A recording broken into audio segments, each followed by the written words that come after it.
Bon, bah alors on peut dire qu'on est avec Fauve aujourd'hui à Nice, enfin un des membres du collectif. Alors est-ce que tu peux nous dire, sans te présenter, puisqu'il y a une notion d'anonymat dans le groupe, avec qui on a affaire aujourd'hui? Alors quel membre, quelle partie, quelle est ta mission au sein du groupe?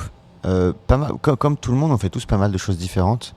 Euh, Après, sur scène, on a une tâche qui est établie. Moi, je fais de la guitare sur scène, mais on n'aime pas trop individualiser les tâches aussi parce que la personne qui va faire de la batterie sur scène, bah, peut-être qu'en fait, il a enregistré des parties de guitare sur le truc, ou peut-être qu'il est aussi, il a tourné une vidéo, qu'il a écrit un texte à l'occasion, tu vois. Donc, euh, on n'aime pas trop individualiser les tâches parce que ce qu'on fait sur scène ne représente pas forcément ce que on fait dans la vie quotidienne de Fauve, tu vois. D'accord, Mais voilà, sur scène, je suis guitariste. ça marche. Et donc là, vous venez à Nice pour la deuxième fois peut-être, il me semble, parce qu'il y avait le crossover l'an dernier. Ouais. Et là, c'est une nuit fauve, c'est encore différent de ce que vous proposiez l'an dernier. Est-ce que tu peux nous en parler un peu de ce concept qui est vraiment propre à votre collectif là? En fait, c'est un concept qui est né d'abord à Paris, là où on a commencé. En fait, nos tout premiers concerts, on avait envie de créer un moment qui soit différent des concerts traditionnels où tu as un groupe, un public et puis les gens qui viennent les regarder, quoi. On trouvait ça un peu pas hyper intéressant. Nous, on avait envie d'avoir un moment d'échange, un moment convivial où on pourrait passer des bons moments avant le concert, après le concert, chiller, discuter et tout. Et on avait créé ces soirées qui s'appelaient les Nuits Fauves, qu'on n'avait jamais trop pu exporter en dehors de Paris, partir en région un peu partout et qu'on avait vraiment envie de faire. Et là, on a eu l'opportunité de le faire, donc on a foncé sur l'occasion. Concrètement, on vient avec un peu tout notre barda, plein de bordel et tout pour essayer de créer un moment convivial, chaleureux, tu vois, familial, un peu en mode kermesse. Donc on a des baby-foot, enfin vous verrez, hein, tu vois, on a des baby-foot, on a des punching ball, on fait une petite expo, on a plein de personnes du collectif qui ont fait plein de fresques différentes qu'on expose, des affiches, des barbapapa, du popcorn. Une vraie foire, quoi, c'est un truc Des photos, sympathique. ouais, des photomatons et tout. L'idée, c'est pas de faire un Disneyland, tu vois, c'est pas la foire du trône, tu vois, genre, c'est pas une. Mais l'idée, c'est de créer un espace qui puisse être propice à l'échange, à la convivialité, à passer un bon moment. C'est pour ça que tu vois, tout à l'heure, je disais, on s'active un petit peu parce que les portes vont ouvrir et nous, on a envie d'être là, tu vois, pour accueillir les gens, leur dire bienvenue, commencer à discuter. Tu vois, genre, Le public est fidèle puisqu'ils sont déjà devant les portes depuis un petit moment déjà. souvent, les gens, il y a des gens qui viennent assez tôt. Après, il y en a plein qui viennent tard aussi, tu vois. Genre, c'est vrai qu'il y a toujours une poignée de personnes qui viennent assez tôt. Mais tu vois, nous voilà, c'est important pour nous donc commencer à faire des salles un petit peu plus grosses, de pas perdre ce côté convivial et chaleureux qui nous est hyper important. Et ça passe par, tu vois, pas juste, je sais pas, être dans notre loge, attendre et puis dans 10 minutes sur scène, on monte, on joue, on ressort et puis on s'en va, tu vois. Ouais. Mais être là à l'ouverture des portes avec tout le monde, tu vois, pour accueillir les gens, vraiment leur dire, tu sais, genre, je sais pas, bienvenue les gars et tout. Ça veut dire on fait un foot, on fait ci, on fait ça, tu vois, commencer à, je sais pas, passer une bonne soirée, quoi. Et pareil après les concerts, une fois qu'on a fini les concerts, vous verrez si vous restez ce soir, je sais pas si vous allez rester. Bien sûr. Ouais. Bah, vous verrez après le concert, l'idée c'est que tu vois, nous on sort de concert, tu vois, on se change, on est un peu crevé, on prend un quart d'heure et tout, et puis on repart là-bas, et puis on va boire des coups, on va boire des bières, on va discuter dans cet espace qu'on a créé, que nous on appelle le village, tu vois, où il y a tous ces animations, quoi. Donc l'idée de Nuit Fauve, c'est ça, c'est que ce soit un concert, mais pas que un concert, tu vois, c'est aussi à travers les invités qu'on a. Il y a une première partie, il y a notre concert, mais entre les deux, il y a aussi un DJ set, donc la musique elle est un peu en continu. Après notre concert, il y a aussi un autre DJ set. Donc pour que tu peux aussi danser, tu vois, pour que les gens dansent et tout. Donc l'idée, encore une fois, c'est juste que tu viens pas voir Fauve, tu vois, tu viens pas voir un concert, on a envie, en tout cas, dans l'idéal qu'on a, c'est que les gens passent une bonne soirée, ils se disent pas, j'attends juste le concert, je vais pisser avant et puis après je me barre, quoi. Ça va, c'est pas juste le set et après on rentre chez soi, quoi. Si tu as des réponses longues à des questions simples, n'hésite pas. Il n'y a pas de souci, non, mais c'est nous, c'est bien comme ça, c'est de la radio, c'est l'avantage. Et justement, c'est un paradoxe un peu parce que les gens viennent, vous rencontrent, vous connaissent, vos visages, ils ont l'habitude, ils peuvent vous parler, tout ça.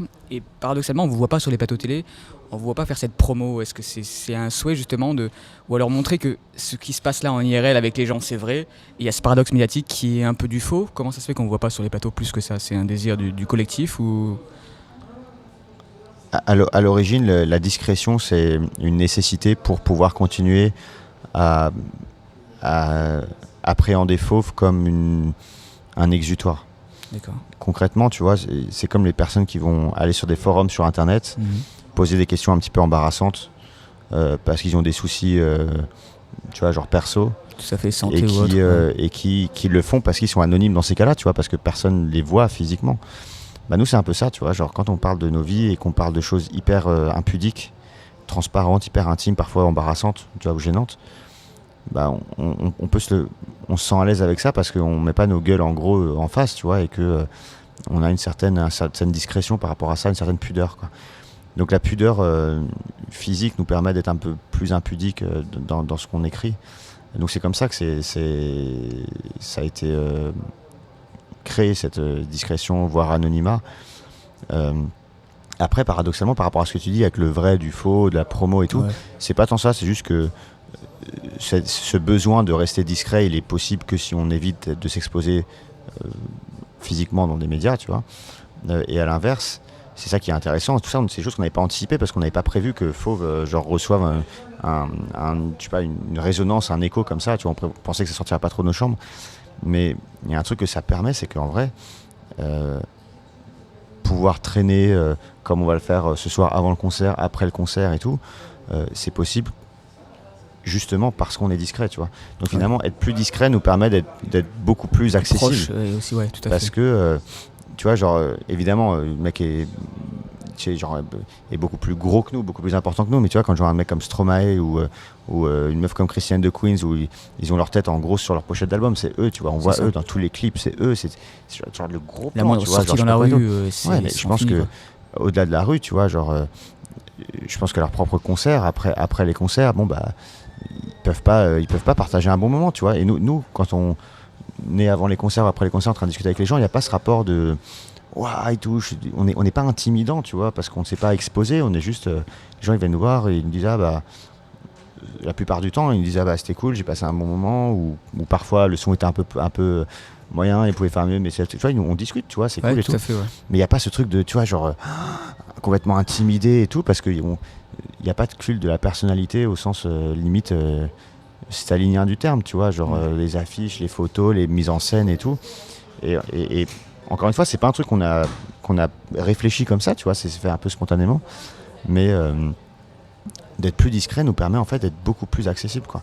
Et ça, c'est un truc qui est genre qui est devenu tellement précieux que pour rien au monde on voudrait Et se qui est devenu couper de aussi ça, un quoi. peu votre marque de fabrique en plus maintenant, puisque vous êtes un des rares groupes à faire ça, un des rares collectifs aussi nombreux à pouvoir faire une chose comme ça. Ouais, Et là, vous avez 5 ans, enfin, on va dire que le collectif a démarré en 2010, si on en croit votre site web. ouais, fin 2010, ouais. Voilà, Ouais, fin ouais. 2010, on va sur 5 ans. Ça a bien marché, on peut dire que ça a marché. Mais si ça n'avait pas marché, ça serait quoi, Fauve, aujourd'hui? Qu'est-ce que vous feriez, vous, individuellement, chacun d'entre vous Toi, par exemple, Bah, on serait dans des bureaux. Moi, j'ai fait une fac d'éco. D'accord. Il y en a qui ont fait on a plutôt fait des études. Ok. Donc il y en a qui ont fait des facs de droit, il y en a qui ont fait, il y en a un qui a fait des maths, qui faisait une thèse. Tu vois, donc j'ai des gens qui font des trucs un peu différents, tu vois, et on ferait la même chose et on appréhenderait Fauve de la même manière, tu vois. Fauve, c'est un exutoire, c'est-à-dire que c'est un groupe de potes, on était déjà amis, tu vois, depuis parfois très très longtemps. Et on se retrouvait comme tu se retrouves pour faire, je sais pas, pour faire un match de foot, genre Ouais, c'est ça, ouais. tu vois, le soir ou je sais pas quoi. Petit moment entre Et on potes. continuerait, on le ferait toujours, et je pense que ça aura une forme qui est pas si éloignée de celle que ça a aujourd'hui. Ce qu'il y aurait en moins, c'est les concerts. On ferait des concerts à Paris, tu vois. On faisait déjà au début des concerts en dehors de Paris, on prenait la 206, tu vois, et puis on partait, on est parti à Bordeaux comme ça et tout. Et on le ferait comme ça, avec peut-être que peut-être que 50 personnes au concert, tu vois, mais ça serait pas si différent, tu vois. Enfin, finalement, l'immense différence, c'est que c'est notre occupation à plein temps, et comme c'est notre occupation à plein temps, pour une partie du collectif d'ailleurs, parce que tous les collectifs n'est pas à plein temps sur Faux, ça peut avancer plus vite. Ouais. Parce que on est plutôt du genre à être assez un peu obsessionnel, tu vois, acharné, à travailler vraiment comme des tarés, parce que ça nous tient vraiment à cœur, tu vois. Donc là on a quand même fait 3 disques en 2 ans finalement, tu vois, et pas mal de concerts, et c'est vrai que on aurait sûrement été sur un rythme un peu plus lent, forcément. Ouais, bien sûr. Mais on l'aurait fait comme on le faisait au début, tu vois, le truc le soir et tout. D'accord. Sinon, après, il y a le web qui est une part importante un peu de votre vie aussi. Vous fonctionnez beaucoup avec les réseaux sociaux. Et comment ça se passe, comment ça se gère émotionnellement? Autant, d'une part, les commentaires qui sont des gens que vous portez, en fait, qui adorent vos textes, qui vous suivent vraiment depuis le début, qui vous aiment. et à l'inverse ceux qui démontrent vraiment de la haine, mais gratuite en fait, sans parfois avoir de justification. Comment ça se gère émotionnellement tout ça? En fait, on essaie de prendre un peu de recul par rapport à ces manifestations un peu excessives, tu vois, quel que soit l'excès, que ce soit un excès positif ou négatif. Quand on nous dit vous êtes des génies, vous êtes des dieux, c'est aussi excessif que quand on nous dit vous faites de la merde, vous êtes des connards, tu vois. Et je pense que objectivement, je pense pas qu'on soit des gros connards, tu vois, et objectivement, je pense pas qu'on soit des génies. Donc il y a sûrement un truc un peu entre les deux où on fait ce qu'on essaie de faire. Et nous, on n'a jamais cherché à faire l'unanimité, on n'a jamais même cherché il n'y a jamais eu de démarche de conquête, tu vois, pour essayer de conquérir un public, de fidéliser des gens, tu vois, genre. Donc, il fait le con lui tout à l'heure. Donc si tu veux, ce qui est sain, c'est de pas s'arrêter sur les uns ou les autres des commentaires, tu vois, ce qui nous touche beaucoup, parce qu'on a beaucoup de discussions avec les personnes qui nous suivent sur Internet, c'est des messages privés, des vraies discussions, des vrais messages un peu longs, tu vois, qui expliquent et tout, les trucs un peu lancés comme ça, de vous êtes génial, vous êtes nul, bon, tu vois, genre c'est pas les trucs sur lesquels tu t'arrêtes, et puis les critiques quand elles sont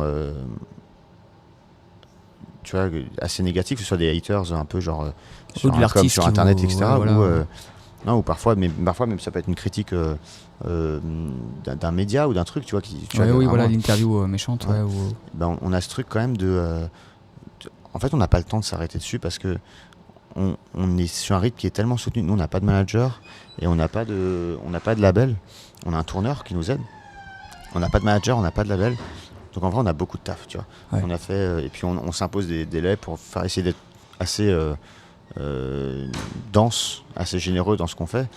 Encore une fois, tu vois, je dis parce que ça conditionne pas mal notre façon de travailler.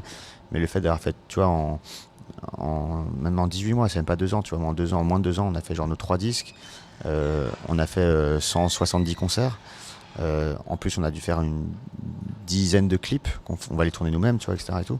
Ça fait que quand tu lis un truc qui dit que Fauve c'est pas bien, tu vois, bah forcément tu es là genre, enfin ça te fait pas plaisir, tu peux pas dire que ça te fait plaisir, mais c'est pas genre le lendemain tu y repenses et puis sur le lendemain tu dis mais qu'est-ce qu'il voulait dire par là et tout, mais comment ça se fait, est-ce que ça veut dire que ça, en fait c'est genre tu lis les trucs, tu dis ah ouais et tout, je sais pas quoi, et puis bon bah en attendant pour 18h faut qu'on ait fini ça, tu vois, et demain faut qu'on parte à tel endroit, on fait tel truc et là on fait ça, donc t'es tellement genre pris. Peut-être qu'au début ça peut-être fait chier, mais après tu te rends compte que c'est assez vite, voilà, c'est ça. Et assez vite t'es tellement pris dans l'engrenage du truc qu'on a créé, tu vois, et qu'on apprécie, tu vois, le rush du truc et tout, je sais pas, qu'en fait tu passes, tu vois, tu passes et puis avec le temps on se rend compte qu'il y a des choses, il y a des personnes qui, même des médias ou des personnes qui nous adoraient au début et maintenant nous aiment plus du tout parce que des médias un peu hype parisiens qui se voulaient genre hyper défricheurs de talent, qui disaient que c'était super, maintenant ils disent que c'est vraiment de la grosse merde parce que maintenant ça devient un peu plus populaire et que ça touche un peu tout le monde, tu vois, on a même lu, c'est pour te dire, on a même lu du même journaliste, c'était hallucinant, du même journaliste, 2 critiques à une semaine d'écart, mais pour 2 médias différents, une qui était dithyrambique, une qui était assassine, tu vois. Wow. Parce que le mec il doit être pigiste, non mais tu vois, bien sûr, il est payé pour demander pour tel site, un truc bien, un truc. Donc il y a un peu aussi un truc, on n'est pas du tout en train de dire ces trucs-là n'ont pas de crédibilité, c'est pas ce qu'on dit, tu vois, mais il y a des choses qui te font te détacher aussi un peu de ça. C'est rassurant en même temps, tu vois, tu dis que bon, le mec qui passe d'une critique assassine à une critique dithyrambique, bah faut pas se baser là-dessus, quoi, parce que c'est pas possible d'avoir, ou alors dans ce cas-là on est bipolaire et il faut voilà, nous on sait pourquoi on fait ce projet-là, tu vois, on l'a fait pour nous, c'est une démarche qui est assez égoïste, qui est assez intime. On va pas de la même manière que si jamais les personnes qui nous suivent aujourd'hui arrêtaient de nous suivre ou n'adhéraient pas à un choix qu'on a fait, et ben ça nous ferait peut-être un peu chier, mais ce serait pas grave, tu vois. Genre si jamais nous les choses continuent à nous faire du bien et qu'on les fait pour les bonnes raisons. Et on a eu plein d'occasions de choisir la facilité à un moment. On nous a proposé des ponts d'or pour signer dans des maisons de disques, tu vois. On aurait pu sur notre premier album mettre des titres de l'EP. Tout le monde nous disait qu'il fallait mettre des titres de l'EP parce que c'est une garantie qui marche un minimum, parce que l'EP avait eu un petit peu de succès, ce que tout le monde fait en général, tu vois, genre mettre de l'EP, surtout qu'on n'a pas voulu le faire, on n'a pas voulu signer en maison de disques, on n'a pas voulu il y a eu plein d'étapes, si tu veux, plein de moments où on sait qu'on aurait pu faire des choses qui auraient rendu le truc plus facile, Ouais. mais qui ne ressemblaient pas forcément, tu vois, ou on n'avait pas envie. Et on n'a jamais triché, tu vois, on a toujours été droit dans nos bottes. Et c'est même pas un truc qu'on revendique, on n'est pas en train de dire genre non, nous on est des vrais, nous on est des puristes et tout, nous on est vraiment des mecs alternatifs. C'est même pas ce délire-là, tu vois, c'est pas tout ça, c'est juste que c'est un peu vis-à-vis de nous-mêmes, tu vois. Ouais, vous faites votre truc. Genre, Quoi. nous on Ouais. peut se regarder dans la glace par rapport à Fauve, et surtout parce que Fauve, ce projet, on l'a fait parce qu'on avait besoin d'avoir un truc dont on était enfin un peu fier, tu vois, et d'avoir un truc qu'on pourrait raconter à nos petits-enfants quand on les aura sur les genoux, de bah tu vois, papy il a fait ça, tu vois. Et, et, euh, et jusqu'ici c'est le cas, donc on est plutôt content. Bah écoute, histoire de changer un peu, on va parler un peu plus des influences, des inspirations et même du mot génération qui revient souvent, mais on va essayer de faire ça différemment. Dans votre morceau Voyou de l'album Vieux Frère de la partie 1, vous samplez le trio Opus 100 de Schubert. On connaît aussi votre amour du cinéma, vu que vous tournez vos propres clips en général. Est-ce que ce sample est une référence à la scène du jeu de cartes dans Barry Lyndon, qui est certainement la scène de tension charnelle la mieux réussie de l'histoire du cinéma? Franchement non. On sait que ça a été dans Barry Lyndon, on nous a fait la remarque après et tout. Sur le coup non. Non, parce que on s'est pas dit on va reprendre ce truc, c'est plus ce truc qu'on trouvait assez simplement mélodique, tu vois, pour une boucle courte. Ouais. Musique classique, parfois, tu t'écoutes. En fait, nous, en fait, on découvre au fur et à mesure des trucs différents parce qu'on est parti. Fauve a été un petit peu écouté à un moment très. Au tout début de Fauve, hein, je veux dire, c'est que les premières chansons qui sont sorties, c'est nos premiers brouillons, quoi, tu vois. Genre, on s'est pas beaucoup entraîné à faire des trucs avant, et puis. Donc, on découvre des trucs en direct, entre guillemets, tu vois. Et c'est un moment où on découvrait le sampling, tu vois. On n'avait jamais fait sur le premier EP, il n'y a pas de sample, tu vois. On n'avait jamais samplé, on a tout découvert le sampling, et puis on cherchait des trucs à sampler, donc prendre des boucles existantes un peu courtes, et puis après créer un morceau autour. Ce qui se fait pas mal dans le hip-hop et dans l'électro. Et donc après, il faut de la matière pour sampler. Et c'est vrai qu'on s'est dit, on aimait bien une chanson de Stupéflip qui s'appelle Stupéflip Vite, je sais pas si ça vous parle, avec un sample de musique classique et tout. C'est cool, ouais, exactement. Avec un bon sample de musique classique, tu vois, genre c'est cool et tout. Donc on a écouté des trucs de musique classique en disant est-ce qu'on va trouver un truc assez mélodique. Mais c'est dur de trouver en musique classique, souvent c'est des trucs très longs qui se traînent un peu. Un truc très harmonieux, très mélodique, assez court, dans lequel tu peux faire une boucle et tout. Bien sûr.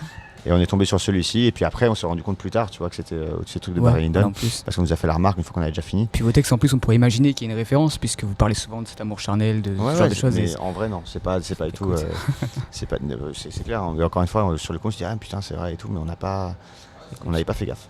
Très bien, pas de souci. Alors 27 ans, bientôt 28, hein, c'est un extrait de vos textes. Vous avez grandi dans l'âge d'or de la télévision, du dessin animé. Qu'est-ce que vous regardez en 98 ? C'était quoi vos inspirations à tous là un peu ? Au niveau pop culturel, en général, un peu tout. En 98, c'était plus. 98, c'était clairement pour nous, c'était clairement plus le début du rap mainstream. Tu vois, qui nous influençait à fond. C'est-à-dire que 98, pour nous, c'est vraiment l'époque de. IAM qui fait c'est les clips, c'est l'époque des clips en fait. Tu vois, c'est pas tant. Quand je dis rap populaire, c'est l'époque où t'as le Hit Machine sur M6 le matin, tu vois, sur M6 et tout. Exactement, Charlie Lulu. Peut-être que c'est les débuts d'MTV en France, je sais pas trop, mais c'est l'époque, en tout cas, on se souvient de clips. Ouais. Et tu vois, on se souvient des premiers clips de. C'est peut-être pas 90, peut-être un peu plus tard ou un peu plus tôt, je sais même plus, mais c'est à l'époque où t'as. On n'est pas né sous la même étoile d'IAM qui passe en boucle, c'est pas si, je zappe et je mate, c'est Stomy Bugsy, mon papa à moi est un gangster, je sais pas, c'est toute cette ambiance-là où t'écoutes la radio et puis dès que t'as une morceau que tu passes, t'enregistres pour faire tes cassettes, tu vois, genre c'est plus cette atmosphère-là qu'on aimait bien et auquel on était assez attachés. Et puis nous on écoutait pas mal à cette époque-là, c'était aussi le punk rock un peu à la californienne, tu vois, les Offspring, les Blink et tout ce genre de délire. Donc c'était un peu ces deux trucs qu'on écoutait beaucoup et qui nous influençaient pas mal. Après en termes de dessin animé, 98 on était au collège, on regardait un peu de dessin animé, ouais, mais c'était pas... ou alors en général, qu'est-ce que vous avez marqué au niveau dessin animé, genre, plus généralement, sans parler de 98 ? Franchement, ça me gêne de parler de nom de tous là, parce que je pense que c'est assez différent, mais perso, moi je n'ai pas regardé tant que ça. Okay. En vrai. Donc je me sens pas à l'aise pour parler au nom de tout le monde, mais dessin animé quand on était jeune, il y avait les Dragon Ball et tout, mais je pense que c'était encore un peu avant quoi. Ouais, bon, si tu veux Dragon Ball, ça ira très bien. Quoi ? Ouais, ça arrête jamais, ça, c'est clair. C'est Non, l'évolution mais tu sais, permanente. quand Ouais. on était jeune, on a fait comme tout le monde, on a regardé Olivier Tom, Dragon Ball Z, je sais pas, même Goldorak et Bioman, tu vois. Allons-y, on Mais, partira dessus alors. enfin, tu vois, à cette époque-là et tout. En vrai, tu vois, à cette époque-là, 90, c'était encore le début de South Park, tu vois. Et ça, je me rappelle. Je me rappelle des débuts de South Park où c'était un truc vraiment hyper subversif, hyper nouveau, hyper différent. Même s'il y avait les Simpsons sur la génération un petit peu avant nous, mais que nous, on n'avait pas trop regardé. Là, il y avait un truc vraiment plus. Et puis c'était galère parce que tu pouvais pas télécharger comme tu télécharges aujourd'hui ou avoir les trucs. Et donc c'était un peu. Mais je me souviens que c'était clairement le South Park qui était le truc un peu excitant et tout à cette époque-là. On reste sur South Park alors. Avant, petite dernière question, alors qu'est-ce que vous en pensez de ce mot générationnel? Comment on passe selon vous de cette image qui est belle à la base, de résonance, d'émotions communes de personnes ayant vécu les mêmes choses à la même époque, à cette notion presque insultante qui la rabaisserait à de simples jeunes en train de se plaindre, comme dans la dernière chanson des Enfoirés par exemple? Ah, c'est marrant. Euh,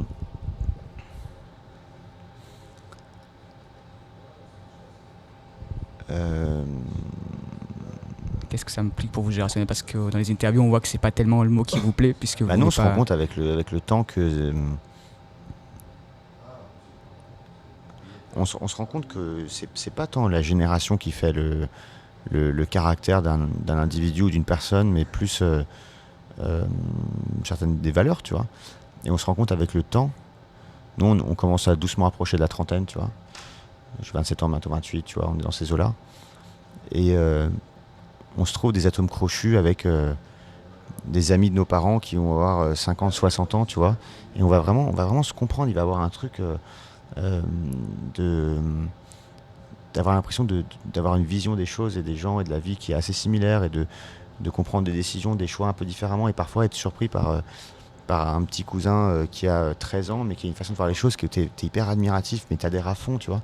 Et en fait, et à l'inverse, des gens de complètement notre génération qu'on comprend pas, tu vois, genre on parle pas le même langage, on se comprend pas, on n'est pas trop dans ce truc-là. Et la vérité, c'est que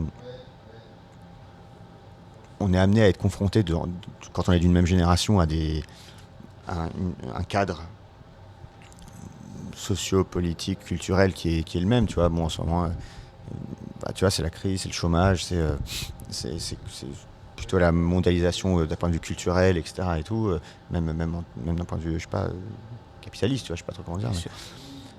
On vit dans le même cadre, mais finalement, donc on est confronté aux mêmes choses, à peu près aux mêmes âges, mais notre façon de les voir et notre façon de les appréhender, je les trouve très différentes. Donc, parfois, on nous dit que Fauve, c'est un groupe générationnel. Moi, je ne crois pas une seule seconde. On n'y croit vraiment pas et on rejette ce truc parce que on a l'impression de faire l'unanimité auprès d'aucune génération. Comme tu le disais, il y a des gens qui trouvent ça génial, des gens qui trouvent ça pourri, qui se retrouvent pas du tout dans le truc. Ce qui est bien la preuve qu'on on représente personne, tu vois. Et on disait aussi, il y a des gens qui sont plus jeunes, des gens qui sont plus vieux, qui peuvent parfois adhérer à Fauve. Ce qui montre bien aussi que c'est plus une certaine type de personnes qui vont être sensibles à ce qu'on ressent et ce qu'on dit. Ouais. Et il y a vraiment ce truc-là, alors que c'est vrai quand t'es plus jeune, bah, c'est plutôt les centres d'intérêt qui vont dicter tes relations. Tu vas traîner un peu avec les gens qui écoutent un peu la même musique que toi, ou tu vas un peu aller voir les mêmes films au cinéma, tu vois. Genre, moi j'ai eu une période quand on était plus jeune, on traînait avec des mecs qui écoutaient du punk rock. Après, il y avait un peu les mecs qui écoutaient du métal qui écoutaient ensemble, les mecs qui faisaient du skate, ils traînaient ensemble. Et là, il y a un truc un peu plus en vieillissant qui se décloisonne un petit peu complètement, où comme je disais, tu vois, quelqu'un qui peut être beaucoup plus âgé, bah, tu vas vraiment avoir une vraie relation qui peut se créer, tu vois, d'amitié, de partage et tout, comme quelqu'un de plus jeune, et c'est un peu différent. Et, et moi, je trouve ça con d'opposer des générations parce que heureusement que c'est pas ta génération qui te définit, mais plus, encore une fois, des valeurs, quoi. Tout à fait. Bah écoute, on va te laisser aller chiller avec tes merci. potes à l'entrée pour rencontrer un peu tout le monde. Ouais, on va rester bien évidemment, on va aller faire un petit babi comme tu nous l'as proposé. Juste un petit truc, pour les projets alors comment ça se passe? Parce que maintenant du coup vous arrivez à la fin de l'album, deuxième partie, vous parlez d'une petite pause sur le site, alors comment ça va se passer? Est-ce que vous partez sur d'autres projets complètement différents? C'est la fin d'une ère Fauve ou ça... Ouais, c'est la fin d'un cycle, clairement c'est la fin d'un cycle qui a été éprouvant, éreintant, hyper dense, mais en même temps hyper riche, hyper exaltant, hyper enthousiasmant, hyper beau, quoi. Genre, franchement, on a des souvenirs, mais pour des années, quoi. Mais tout ça, ça a un prix aussi, tu vois. Il y a une vraie fatigue qui s'installe. Et on a envie, on a besoin pour que ça reste un plaisir et que ça reste tu vois, un truc qui nous fait du bien, de faire autre chose. Donc ce qui est important pour nous là, c'est juste on va aller au bout de la tournée et ça nous fait incroyablement plaisir justement parce qu'on peut se balader avec les Nufo, parce qu'il y a plus de gens du collectif avec nous et tout. Pour plein de raisons, c'est vraiment hyper cool.